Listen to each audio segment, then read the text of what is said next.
ಜೀವನದಲ್ಲಿ ಯಾವತ್ತಾದರೂ ಸೋತೆನೆಂದು ಅನಿಸಿದ್ದಲ್ಲಿ, ಯಾವ ಮಾರ್ಗವೂ ಕಾಣದೆ ಕಂಗಾಲಾಗಿ ಹೋದಲ್ಲಿ ಅವಶ್ಯವಾಗಿ ಭಗವದ್ಗೀತೆಗೆ ಶರಣಾಗಿ. ಅಲ್ಲೊಂದು ಬೆಳಕು ಕಾಣುವುದು ನಿಮಗೆ. ಬದುಕಲ್ಲಿ ಯಾರು ಯಾವಾಗ ಏನಾಗುತ್ತಾರೋ ಗೊತ್ತಿಲ್ಲ. ಯಾರನ್ನು ಕಡೆಗಣಿಸಬಾರದು ಅಥವಾ ಯಾರನ್ನು ಅಟ್ಟಕ್ಕೂ ಏರಿಸಬಾರದು. ಕೆಲವರಿಗೆ ಅವಕಾಶ ಸಿಗಬಹುದು, ಮತ್ತೆ ಕೆಲವರಿಗೆ ಅದೃಷ್ಟ ಒಲಿಯಬಹುದು. ಕಾಲ ಹೀಗೆ ಇರುವುದಿಲ್ಲ. ಕಲ್ಲಿಗೆ ಸುಂದರ ಆಕಾರ ಬರಬೇಕಾದರೆ ಪೆಟ್ಟು ಬೀಳಲೇಬೇಕು. ಬದುಕು ಸುಂದರ ಆಗಲು ಕಷ್ಟ ಸುಖಗಳನ್ನು ಅನುಭವಿಸಲೇಬೇಕು. ಅಗತ್ಯ ಇದ್ದಾಗ ಬರುವವರನ್ನು ಎಂದು ನಂಬಬೇಡ. ಬೇಕಾದಾಗ ಬರುವವರ ಹಿಂದೆ ಎಂದು ಹೋಗಬೇಡ. ಬೇಡ ಅಂತ ಹೋದವರನ್ನ ನೆನಪಿಸಿ ಕೊರಗಬೇಡ. ನಿನ್ನ ನಂಬಿ ಬಂದವರನ್ನ ಕೊನೆವರೆಗೂ ಕೈ ಬಿಡಬೇಡ. ಕಾದ ಹಂಚಿನ ಮೇಲೆ ಹನಿ ನೀರು ಬಿದ್ದರೆ ಹಾರಿ ಹೋಗುತ್ತದೆ. ಎಲೆಯ ಮೇಲೆ ಬಿದ್ದರೆ ಹೊಳೆಯುತ್ತದೆ. ಚಿಪ್ಪಿನೊಳಗೆ ಬಿದ್ದರೆ ಮುತ್ತಾಗುತ್ತದೆ. ನಾವು ಯಾರ ಸಂಗ ಮಾಡುತ್ತೇವೋ ಅದರಂತೆ ನಾವಾಗುತ್ತೇವೆ. ಬೇಡ ಎಂದವರಿಗೆ ಕಷ್ಟವಾಗುವ ಬದಲು ಬೇಕು ಎಂದವರಿಗೆ ಬೆಳಕಾಗು. ಬಯಸಿದ್ದೆಲ್ಲ ಸಿಗುವಂತಿದ್ದರೆ ಬಯಕೆಗೆ ಬೆಲೆ ಇರುತ್ತಿರಲಿಲ್ಲ. ಅನಿಸಿದ್ದೆಲ್ಲ ಹೇಳುವಂತಿದ್ದರೆ ಮೌನಕ್ಕೆ ಅರ್ಥ ಇರುತ್ತಿರಲಿಲ್ಲ. ಹಣದಿಂದ ಬರುವ ಗೌರವ ದೀಪದ ಬೆಳಕಂತೆ. ದೀಪದ ಎಣ್ಣೆ ಇರುವವರೆಗೂ ಮಾತ್ರ. ಒಳ್ಳೆಯತನಕ್ಕೆ ಸಿಗುವ ಗೌರವ ಸೂರ್ಯನಂತೆ. ಸೃಷ್ಟಿ ಇರುವವರೆಗೂ ಬೆಳಗುತ್ತದೆ.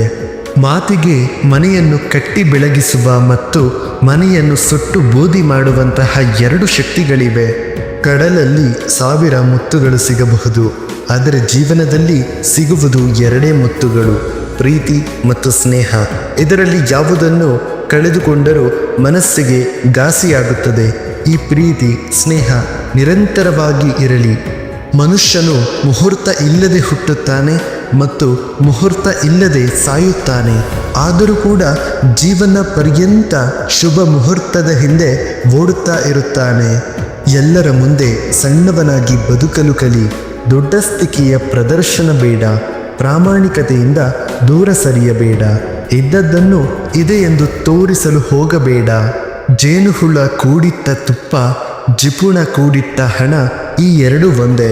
ಅವು ಯಾವತ್ತಿದ್ದರೂ ಪರರ ಪಾಲು.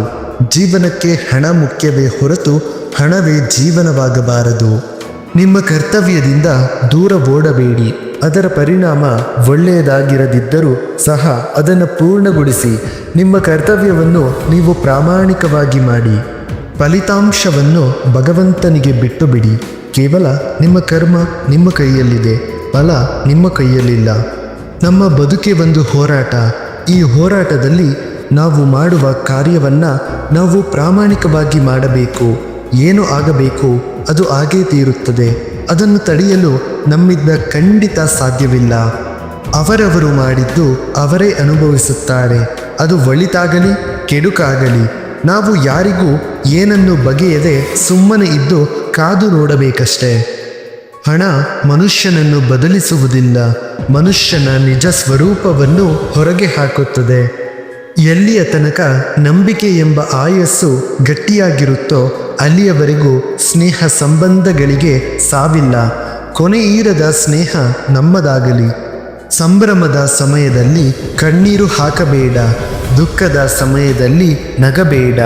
ಕೈ ಹಿಡಿದು ನಡೆಸಿದವರನ್ನ ಕಡೆಗಣಿಸಬೇಡ. ಕೈ ಮೀರಿ ಹೋದದ್ದನ್ನು ನೆನೆಯಬೇಡ. ಉತ್ತಮರ ಮನಸ್ಸನ್ನು ನೋಯಿಸಬೇಡ. ಉಳ್ಳವರೆಂದು ಸ್ನೇಹ ಬಯಸಬೇಡ. ಆತ್ಮೀಯರೆದುರು ಕೈ ಚಾಚಬೇಡ. ಶತ್ರುವಿನ ಮುಂದೆ ತಲೆಬಾಗಬೇಡ. ಎಷ್ಟೇ ಕಷ್ಟ ಬರಲಿ ತಾಳ್ಮೆ ಬಿಡಬೇಡ. ಪರಮಾತ್ಮನ ನಾಮಸ್ಮರಣೆ ಮಾತ್ರ ಎಂದಿಗೂ ನೀನು ಮರೆಯಬೇಡ. ವ್ಯಕ್ತಿ ಪರಿಸ್ಥಿತಿಯ ಕೈಗೊಂಬೆಯಾದಾಗ ಅವನಾಗಲಿ ಅವನ ನಿಜವಾದ ವ್ಯಕ್ತಿತ್ವವಾಗಲಿ ಮಾತನಾಡುವುದಿಲ್ಲ. ಅವನು ಎದುರಿಸುತ್ತಿರುವ ಪರಿಸ್ಥಿತಿ, ಸಮಯ, ಸಂದರ್ಭಗಳು ಮಾತನಾಡುತ್ತವೆ. ಜೀವನದಲ್ಲಿ ಎಲ್ಲ ಪಾಠಗಳನ್ನು ಪುಸ್ತಕವೇ ಕಲಿಸುವುದಿಲ್ಲ. ಕೆಲವೊಂದು ಪಾಠಗಳನ್ನು ನಾವು ನಂಬಿದವರು ಮತ್ತು ಸಂಬಂಧಗಳು ಕಲಿಸುತ್ತವೆ. ಹಕ್ಕಿದ್ದರೂ ಪಡೆದುಕೊಳ್ಳುವ ಮನಸ್ಸಾದರೆ ಅಲ್ಲಿ ಮಹಾಭಾರತ ಸೃಷ್ಟಿಯಾಗುತ್ತದೆ. ಹಕ್ಕಿದ್ದರೂ ಅದನ್ನು ತ್ಯಾಗ ಮಾಡುವ ಮನಸ್ಸಾದರೆ ಅಲ್ಲಿ ರಾಮಾಯಣ ಸೃಷ್ಟಿಯಾಗುತ್ತದೆ. ಅತಿಯಾದ ರೂಪ ಸೀತೆಗೆ ಮುಳುವಾಯಿತು. ಅತಿಯಾದ ಗರ್ವ ರಾವಣನಿಗೆ ಕೆಡುಕುಂಟು ಮಾಡಿತು.